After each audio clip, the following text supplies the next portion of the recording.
Welcome to Everything Co-op, bringing you information on how cooperatives can help improve your quality of life. This show is being sponsored by the National Co-op Bank, NCB. The NCB is dedicated to strengthening communities nationwide for the delivery of banking and financial services for the nation's cooperatives, their members, and other socially responsible organizations. For more information on the power of community ownership, visit ncb.coop. That's ncb.coop. Now stay tuned for your host, Vernon Oakes. Welcome, everybody. Good morning. This is Vernon Oakes. Welcome to Everything Co-op. We are pleased that you are listening to us this morning. We're pleased that we're up and about, and we have Mr. Bruce Mayer, partner of Wegner CPA. Good morning, Bruce. Hello. How are you today? Good, thank you. Fantastic. Glad you took out time today to be with us. You are a CPA. What is? I think of CPAs as guys with these little these little visors on their head, and they sit around with pencil and paper dealing with numbers. Is that what you do all day? I don't have a visor, but I do largely deal with numbers all day and helping to solve people's problems, help them file their tax returns and stay in compliance with various kinds of rules. Okay. How did you decide to do this kind of work? Well, I actually got started in accounting through co-ops, which is kind of interesting and I think relevant. I was working as a part-time staff person at a small food co-op in Madison, Wisconsin, which is where I still am, the Mifflin Street Community Cooperative. And our bookkeeper left, and we were having trouble finding somebody who had the right experience and would fit in with our collective decision-making model. And so I volunteered to be the bookkeeper, and there was somebody who could train me in the basics.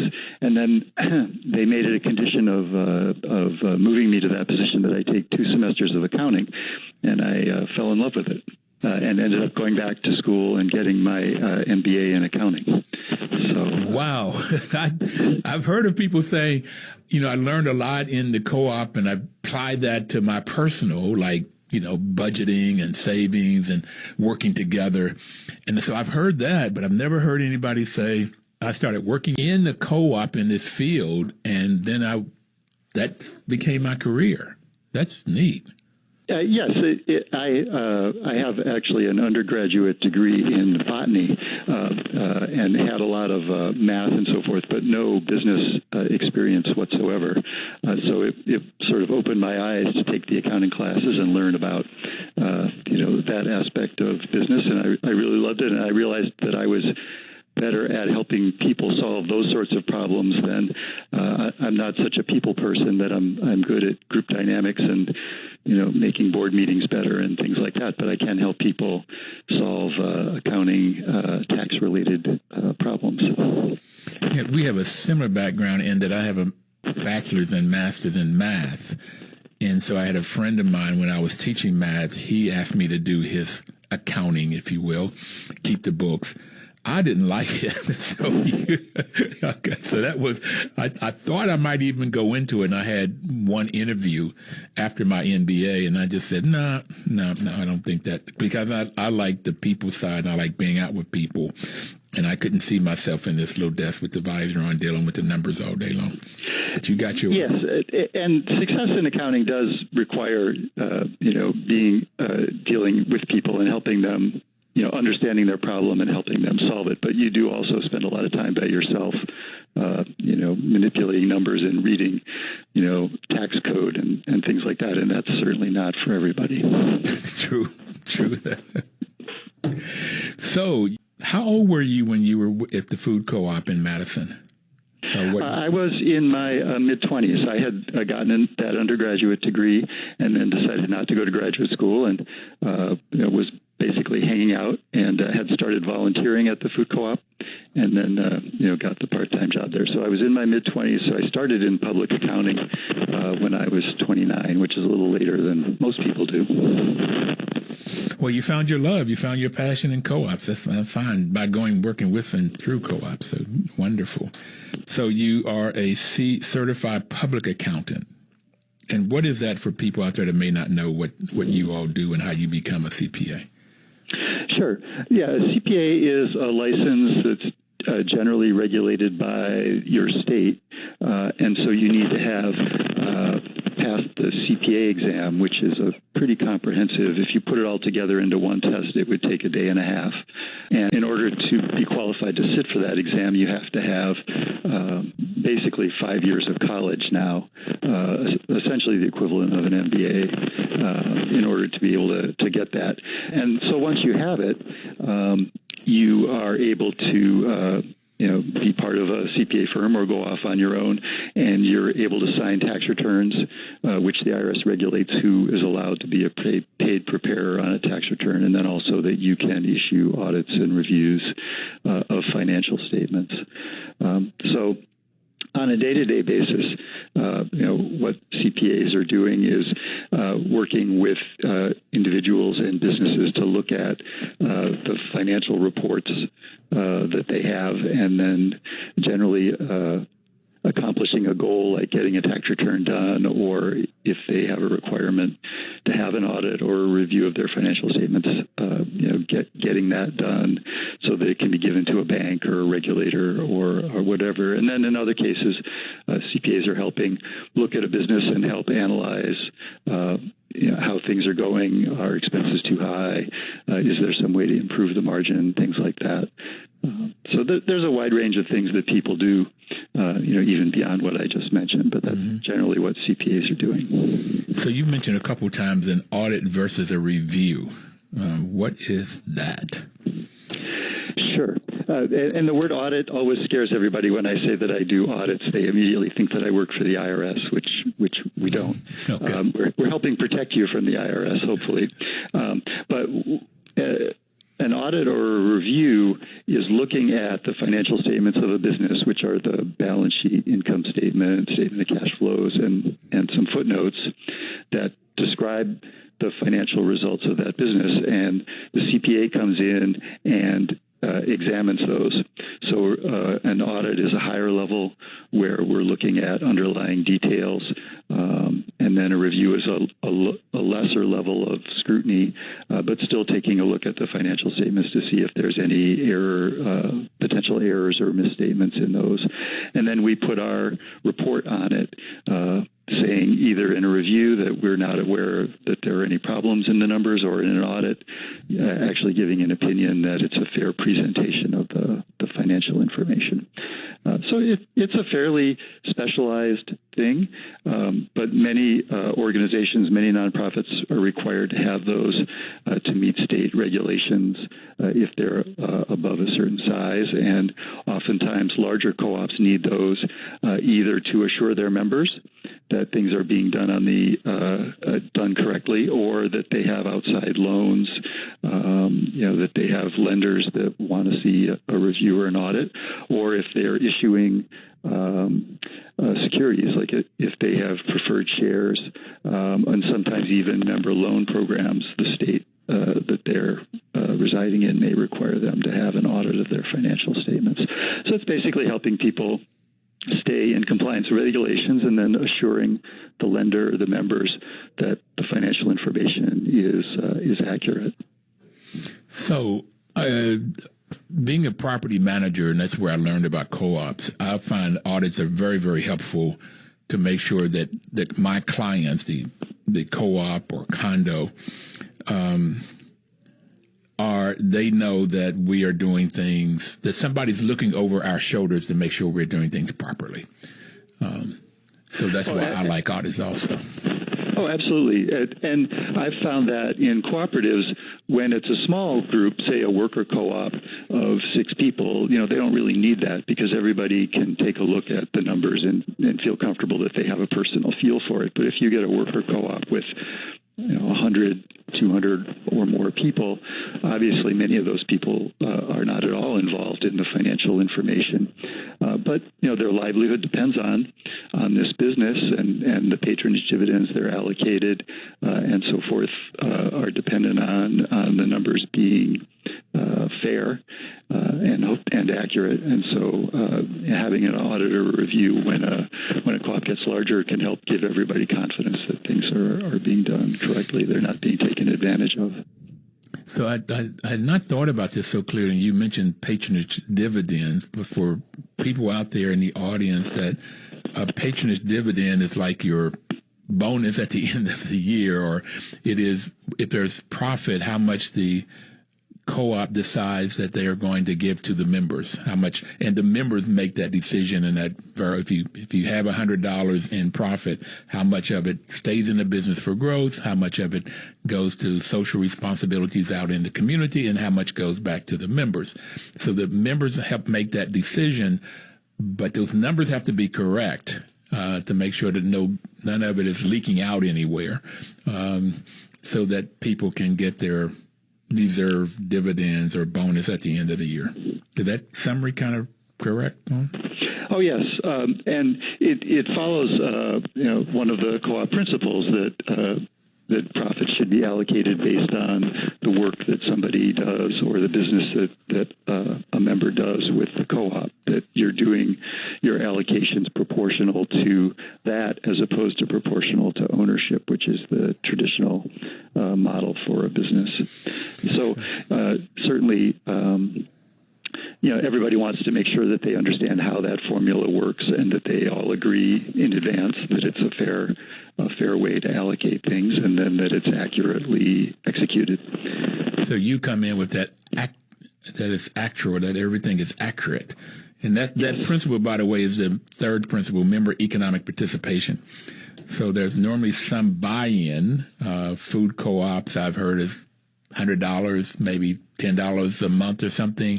They put very, very low buy-in, and it could be $1,000, $2,000, $10,000, but a lot of times it can be very low. And when there is a surplus, when and if there's a surplus or profit, then that allocation can be had. And that's great that somebody's come around and make sure the numbers are accurate. Okay.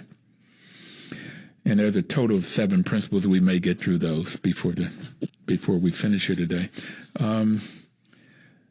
So that's what a CPA does, and that's why it's so important to everybody in the organization and to government officials sometimes, IRS, if there's a loan out there anywhere or if there's preferred stock, it's kind of like it's a liability to somebody, then they want to make sure that the numbers are accurate and, again, that no money is getting lost and running out the door in any kind of way.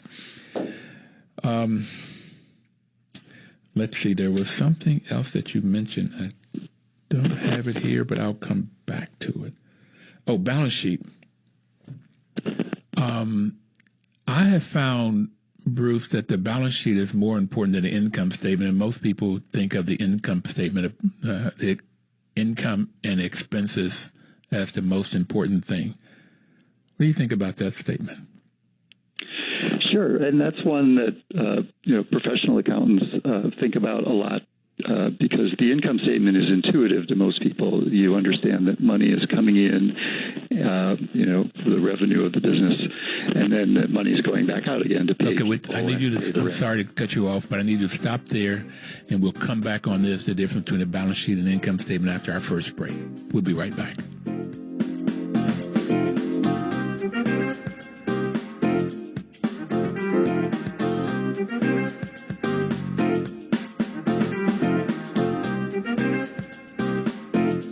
Information is power. It really is power.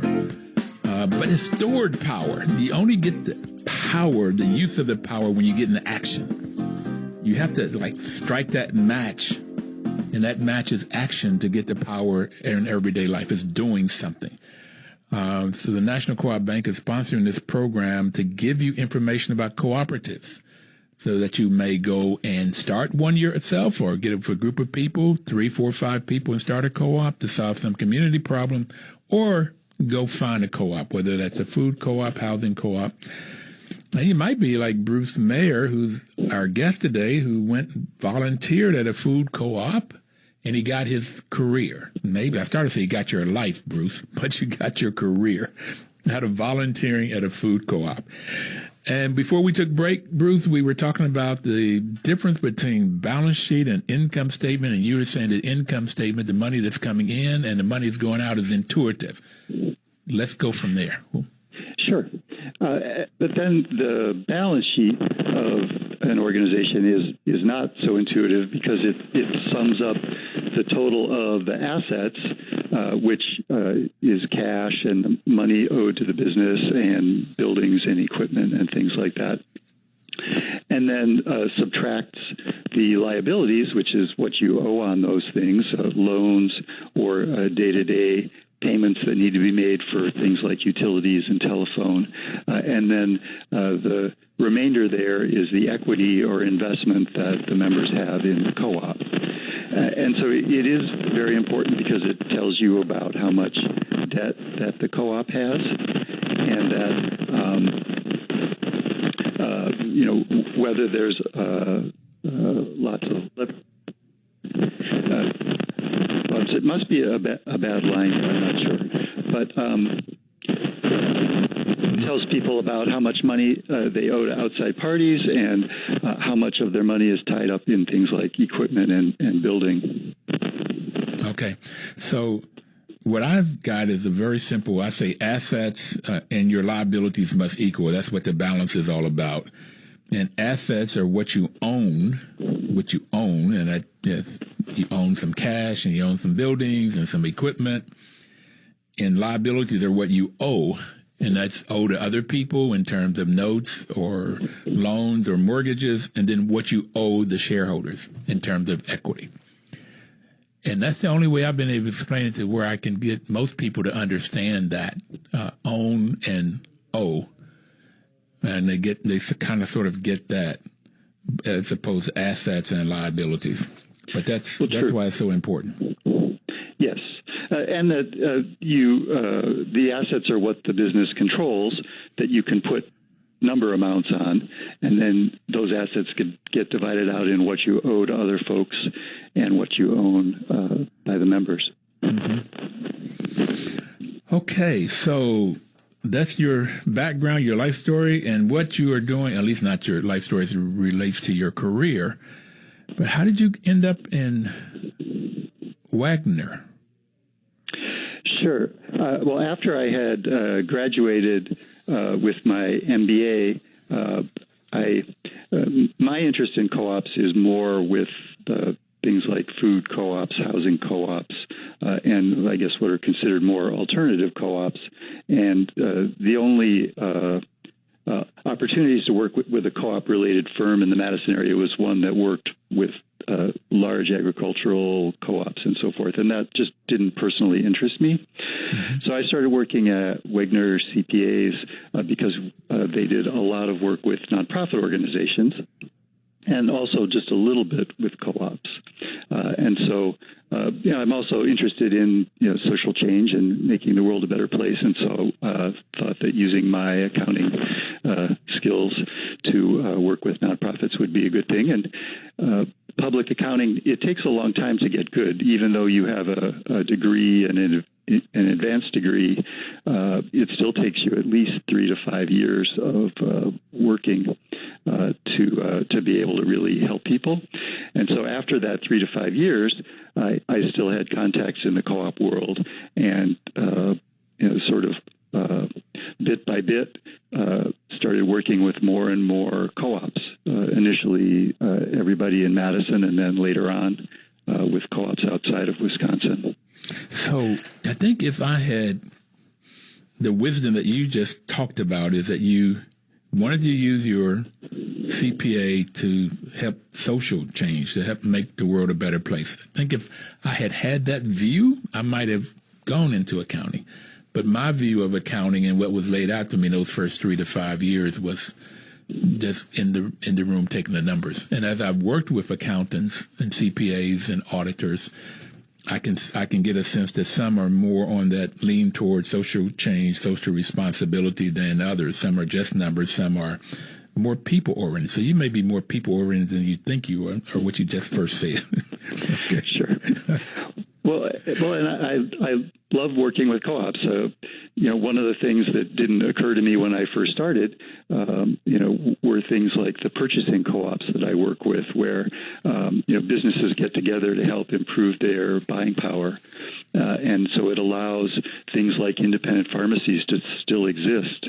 If independent pharmacies didn't have buying co-ops to get together and get better prices on their drugs and other products, Walgreens and Walmart and so on would have put them all out of business years ago, which would be a shame. Mm-hmm. So we've mentioned several different types of co-ops. So let me give the audience overall, there's 4 basic types. There's all kinds of types, but there's 4 basic. And the first one, it depends on who owns and controls the business. And if the employees own and control the business, it's called a worker co-op. And Bruce has already mentioned that group, and they can be small or large, worker co-op. And then if the business is owned and controlled by the people that buys and uses the products and services, it's called a consumer co-op. The consumers own that business. And most food co-ops are that way. Food co-ops could be worker-owned or consumer-owned. Housing co-ops are consumer co-ops. Credit unions are consumer co-ops. So those are 2 of the bigger types. And, of course, worker co-ops could be any business you can think of.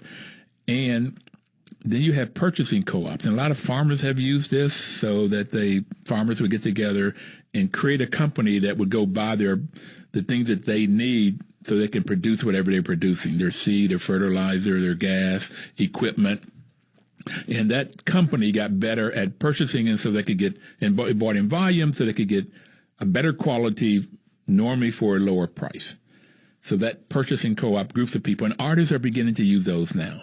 Different people are beginning to use that. And there's a group in D.C., Bruce, called CPA, Community Purchasing Alliance, that was working with schools, charter schools, nonprofits, and churches, and buying all kinds of things and get their prices way down. Churches was paying way too much for garbage collection, for example, maybe 7 times more than what they're paying now. And then on the other side of that farm or that artist group is a marketing co-ops, and sometimes they're called producer co-ops. And so groups of farmers would come together and say, okay, we are all producing milk in the farm in Madison, Wisconsin, or in Vermont, or they might not be able to market their products to California or something. So they constrained to where they are. So they formed a marketing co-op. So all of these farmers put their products into this marketing co-op, and then they had expertise of all of the markets, and they would add value to them. Cabot Creamery is an example, Ocean Spray. So these farmers, the Cabot Creamery would take this milk and make cheese and cottage cheese and yogurt and all these different things, adding value. And whenever the marketing co-op or the purchasing co-op made money, the farmers made some money and got dividends that we've already talked about. Wow. Did I get it? Yes, and right here in Wisconsin, we have Organic Valley, which started out very small and which now allows family farmers to continue to exist by producing organic milk, cheese, and so forth, where these days generally only very, very large dairies can exist in the non-organic milk area. So co-op is definitely helping keep family farmers on their farms. And in Madison also, you have a consumer health clinic that I had the pleasure of talking with somebody about on the show, that where the patients own the health clinic. So it's a patient-centric clinic, which I like that idea of. So all kinds of different things. All kinds of different businesses. In Pittsburgh, there is a group of artists, African-American, people of color, women own this business, and they make scarf and jewelry and clothing, paintings, and they also buy from other women and put in their store. So any individual artist could not have had a storefront, but collectively they can. And they can sell their wares there. So this co-op really, really works and functions well in a whole lot of different ways. Yes, and we've actually experienced that just purely on the accounting side, where we've run into people who were running businesses, particularly purchasing groups, who were operating exactly like a co-op, but they didn't know what a co-op was. And so when we came into contact with them, we explained what it was and that they should actually formally be a co-op, and there would be some tax savings for them. And so they were surprised and pleased. But I think that a co-op is a natural business model. I may have a company to tell you about. I just heard about them last night. I was at dinner with some entrepreneurs, and the guy said that his employees started a company, which he helped them start a company. And then I'll come back and I'll tell you about it after a second break. We'll be right back.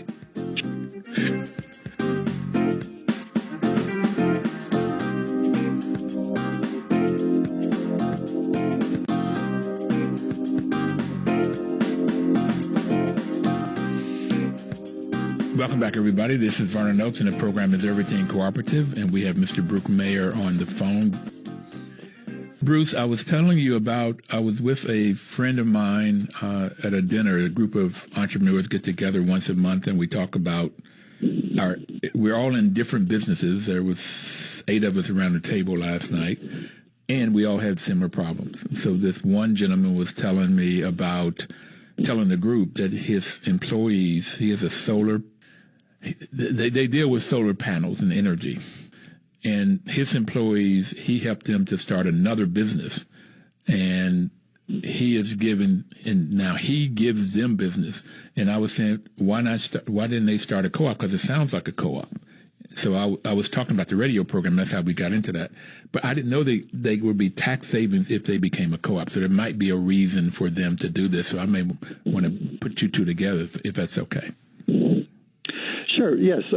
In certain situations, co-ops definitely have advantages for taxes and deferral of paying your taxes and so forth. It depends on the particulars of their situation. And I've been running into that more and more because there are many businesses that are converting from being other kinds of businesses to being worker co-ops, where the owner is about to retire or move on or something like that. And it makes sense for the workers to potentially buy that business as opposed to shutting it down or selling it to another individual. And so there are lots of situations where we get a chance to talk to people about what could be the advantages of being a co-op, and there are some. So it's certainly a good business model for people to consider. So I just left last weekend. I was in Cincinnati at the Cincinnati Union Cooperative Initiative biannual meeting. And that's the first time I really heard about conversions, particularly manufacturing companies. And there's some huge number of small businesses that are owned by baby boomers. And the number in my head is 67%. I don't know if that's right or not, but some huge number of businesses owned by baby boomers, and they call it the silver tsunami, that all of us baby boomers are at the age we want to leave the business, and too often there are no children to leave it to. And only 13% of those had a succession plan. And so a lot of them do what you were talking about. They shut down or they sell to a larger company, and too often that larger company may close that particular branch down. Those employees end up with no work, and that community that business was in don't have that revenue, that tax revenue, and that multiplier effect. And that's why converting it to a co-op is a win-win-win-win. It's a win for the employees, a win for the community, and a win for the person that owns the business, because he can get some long-term revenue off of it potentially. So I like that model a lot. Oh, absolutely. And many community development agencies and governments have realized that. The state of Colorado has a major initiative going to make available resources to help convert businesses to co-ops, as opposed to other things we mentioned where they may just shut down. Well, I didn't know about that in Colorado because I try to find out what different communities are doing so we can pass it to the other communities. I know New York is doing a lot. Wisconsin, particularly Madison, is doing a lot. Richmond has a community wealth building division. So, yeah, that's nice to know about Colorado. So what does Wegner, you said they were doing nonprofits when you came in and some co-ops. So what does Wegner do now in supporting co-ops? Well, we have built up a team of people who have expertise in co-ops. Cooperatives are just different enough from other kinds of entities that most CPAs and accountants feel uncomfortable with them or aren't interested in working with them because they have to learn something new, and that's always a challenge and so forth. So we have about 8 people who do a lot of work with co-ops, and so we're working with all kinds of housing and purchasing food and so forth that we've talked a little bit about. So that is a lot of what we do, and we have a website with some resources on our blog that help people, and I'm regularly answering questions for people who aren't our clients, and helping them out here and there, pointing them in the right direction to make sure that the co-ops are getting good, accurate, tax and accounting advice. And what is your webpage, in case somebody wants to look at it? It is at WegnerCPAs.com, WEGNERCPAS.com. And it's pretty specialized in accounting. There's not a lot of other sorts of things, but there is a co-op page there that has some fairly useful comparatives between different kinds of entities. So I want to give a shout out to Brian Dalk, who works for Wegner. I met him in San Diego, and he introduced himself, Bruce, as a co-op accountant. Okay, so I assume he's one of those 8 you're talking about. He is, and Brian came up. He started his career as a bookkeeper in a housing co-op system. So he was running the local student housing group here in Madison as their bookkeeper. And so he was doing that for quite a few years, and then later came to work with us specifically because we were working on co-ops. Well, as you said that story, I do remember him telling me that. I had forgotten it. But you all have done an audit for one of the properties I manage, and I was excited, and what was the clincher, because, always want somebody close by, and you guys are up in Wisconsin, and how we're going to do this, and a lot we can do technology. But the other thing is that I found out you were managing Greenbelt, and they've been on our program. Greenbelt Homes is 1,600 units. So I figured if you can do the audit for a 1,600 unit, you can definitely do one for a 50 unit, 75 unit, 100 unit co-op. So it was nice to find out you were doing there, and they talk highly about you guys too. Well, yeah, we really enjoy working with co-ops all over, and it's nice with technology and so on. It's something that 30 years ago was not easy. Today is very easy to work with folks all over, and we're happy to travel as well. Well, if it's real easy, maybe we can get a discount on the cost of the we do what we can. Okay. So we talked a little bit about the principles of co-ops, and there are 7 of them. We talked about the member economic participation. Training is very important also. But I want to go to the values, particularly the ethical values of honesty, openness, social responsibility, and caring for others. That's the values of the co-op. What's the values of Wegner?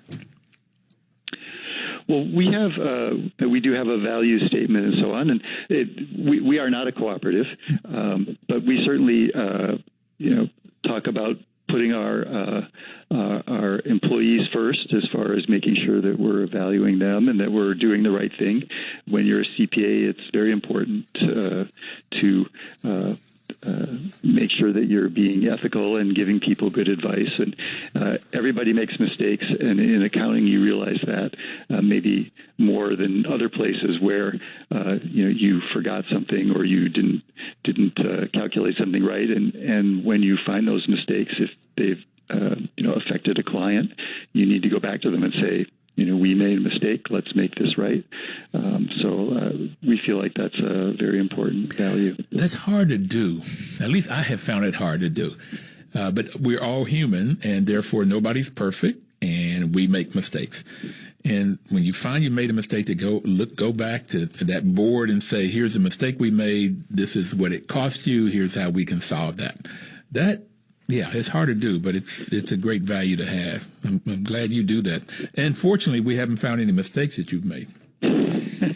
Well, yes, accounting is a place where you do need to be pretty careful about things like that. But as I said, everybody makes mistakes, and you just have to, find a way to make it right.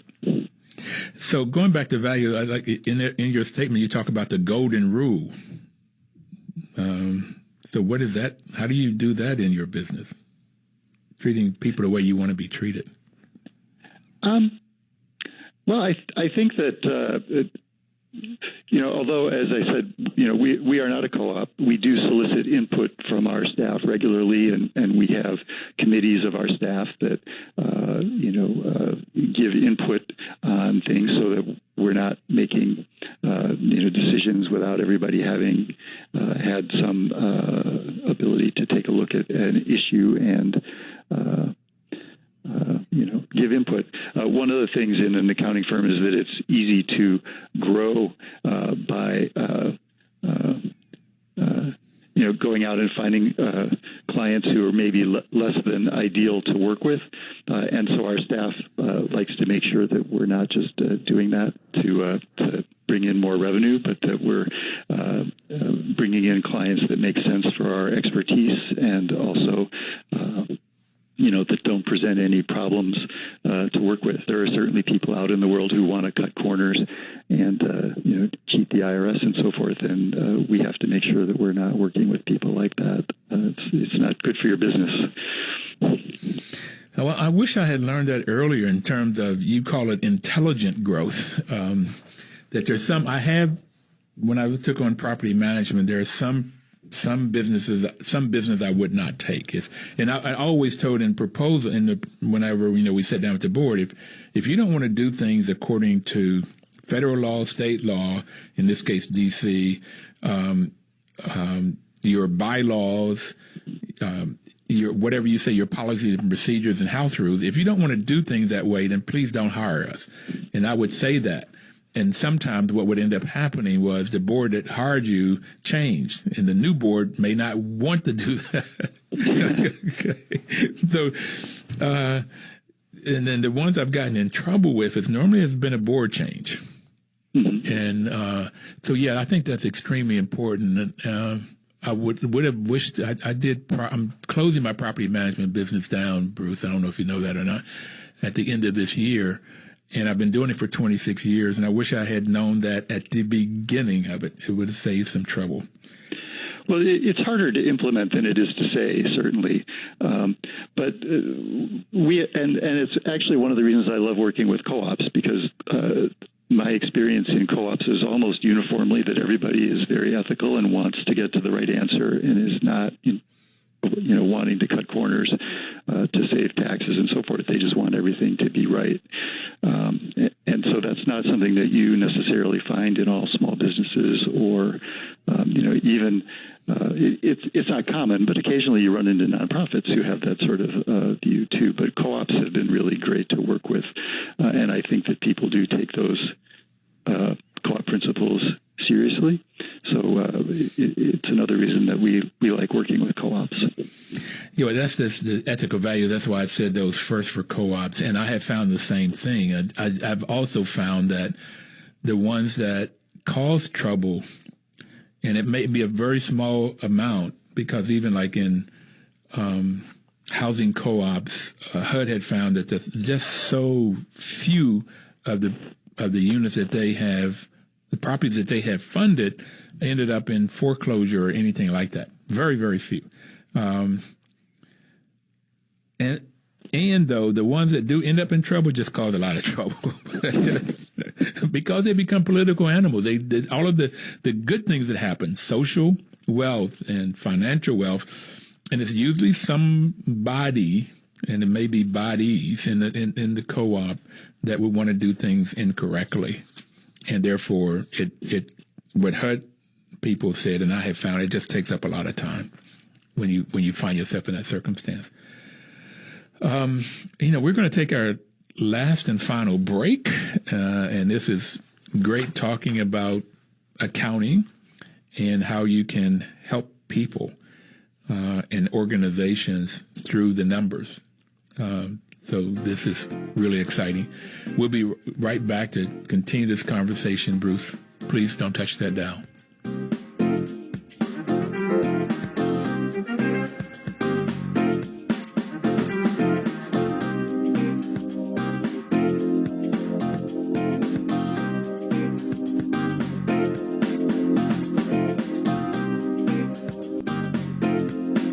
Information is power. Bruce, let's give some more information. Can you tell me what are some of the kinds of things as a auditor when you get into the books where you can really help nonprofits and co-ops? Sure. I think one of the biggest areas is in looking at the what we call internal controls or checks and balances of an organization, where we take a look at how checks are signed and so forth, and making sure that there's at least two people involved in looking at transactions. We unfortunately still find occasionally frauds and just misunderstandings in co-ops and nonprofits where there are not two people involved in taking a look at things, and so those can be a problem. So we hope to prevent those by paying attention to those areas closely. And since we work with a lot of co-ops in particular niches, things like food co-ops, we have specific knowledge on ways that they can implement those. But any co-op can benefit from just paying attention to those sorts of issues. You can't just rely on trust to make sure that everything will be accurate. You need to have systems in place to do that. Well, speaking of trust, what I have heard, this is in my training and in my experiences, you put these checks and balances in place to keep honest people honest, because everybody sometimes in their life will have downturns, and somebody will be sick, or there's something happens in the house or something, and they need this cash. And so you want the checks and balances so that they won't be tempted to go and put their little fingers into the tilt and take something out. So that's the checks and balance really, really, really help with that. Yes, and I think when I started in accounting, I didn't really believe that. I thought, why are we studying this? But through long years of experience, I've seen that, and people often have desperate circumstances in their lives, but they may steal money from their church or, from people that their family members and so forth. And so if there were checks and balances in place, those things wouldn't have happened, and they may have been able to find another solution to their challenges. Yeah, another solution, or go down the street. don't do it here. Don't do it here. Right. Then I've also found, though, Bruce, is that no matter how good the checks and balances, there's some real smart people out here. Well, there are. And it does happen, that there can be frauds, and that's why you need, to be able to detect things after they happen as well, as try to prevent them before they happen. So that's one thing is to get these internal controls. What else have you learned or would give advice? Well, I think that auditing basically can just help people think in a more organized way about their financial situation, to take a look at things like we talked about: how much debt do they have, how much could they afford to have? Could they be using their assets more efficiently by taking on more debt? There are some questions like that. And just making sure that things are reconciled on a regular basis. We often run into co-ops where they are not looking at their financial statements regularly, that they put them off, or they're not holding their bookkeeper accountable to make reports. And so, some businesses need financial information every day or every week. But pretty much every business needs it at least once a month. And we run into folks who don't look at their books at all, except once a year when we come in to do their audit. And so hopefully our audit can help them think more about the financial end of their business. Most people who are interested in co-ops are not interested in the numbers end of it. And so they do need somebody to help them think about that side in an organized way. And so we hope to be able to provide some of that perspective that would help them be more successful at the things they are good at, going out and finding clients for their co-op or whatever it is that they do. So you mentioned earlier the balance sheet, the income statement, and cash flow. I have found through experience, not in any formal education, that the cash flow, how much money is coming in and how much is going out, that is a better measure for day-to-day management. And so needing that on a weekly basis, monthly basis, and what I used to do religiously was look 3 months back and 3 months forward. To look at like every day, you can say, here's how much money we're going to need for that property taxes that doesn't come up all the time. It's twice a year, or that insurance payment, and so you can plan the cash. And I have found that to be extremely important.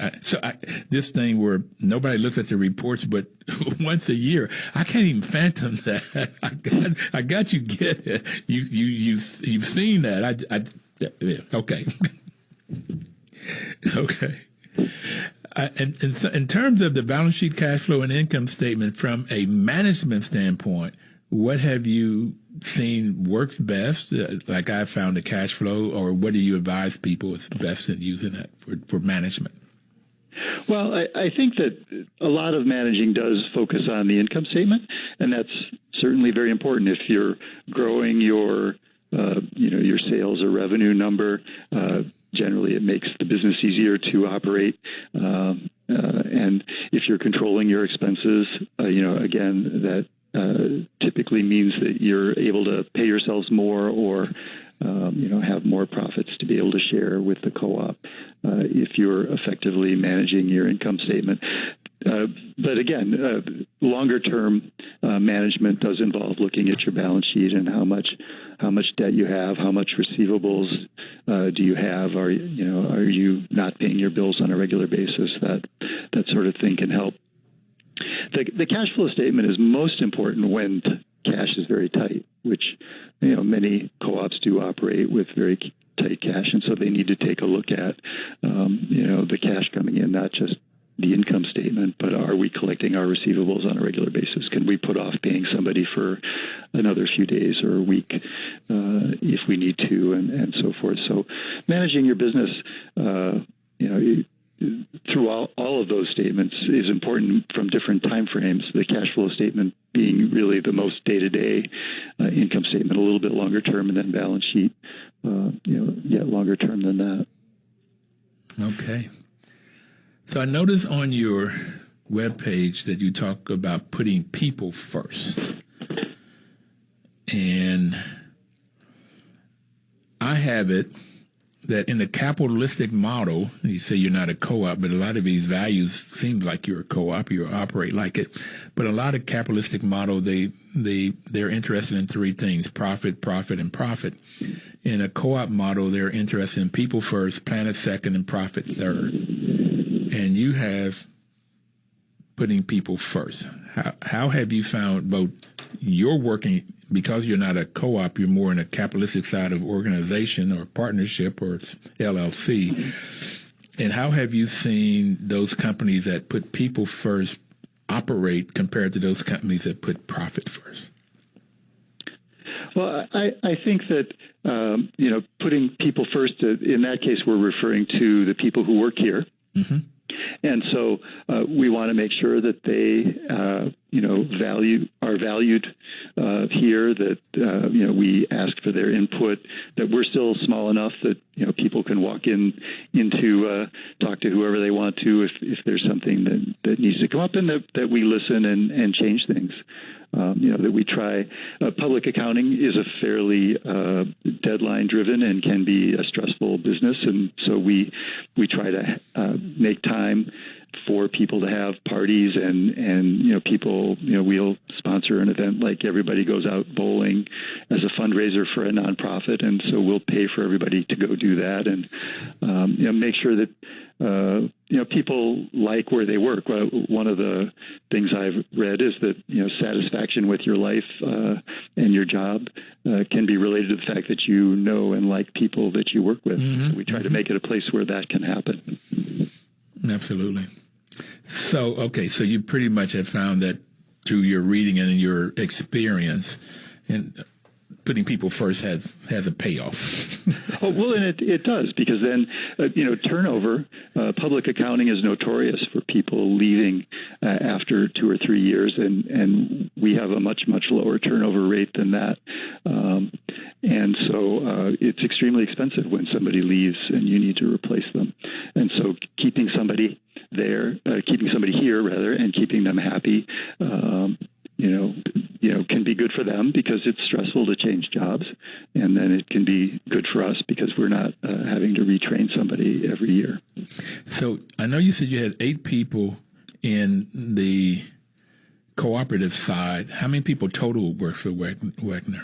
It's about 130 people. We have a few different offices here in Wisconsin. And so, one of the things that I like about being in a somewhat larger business is because we can share tasks, and if we get a little bit overloaded in our group, we can use other people in the firm to help us catch up, and so we don't tend to get sort of terminally bogged down, which can happen to small consulting sorts of businesses. Bruce, do you like what you're doing? I love what I'm doing. I'm 62 now, and retirement becomes inevitable at some point, but I'm trying to put it off as long as I can. Well, I'm 72, and I'm not looking at retirement. That's a 4-letter word or something. Use like you that. as a model. Okay, I understand. Leave message in. What would the message you'd like to leave for people? We got about a minute left. Sure. I think just that, the accounting side of your co-op is very important, and you should pay attention to it, but that co-ops can help change the world, and I think that more co-ops is a good thing, and so to the extent people can encourage more co-ops, that would be good. Thank you, buddy. It's a pleasure. Thanks for taking our time being with us, and everybody out there, we'll see you next Thursday, and please live cooperatively.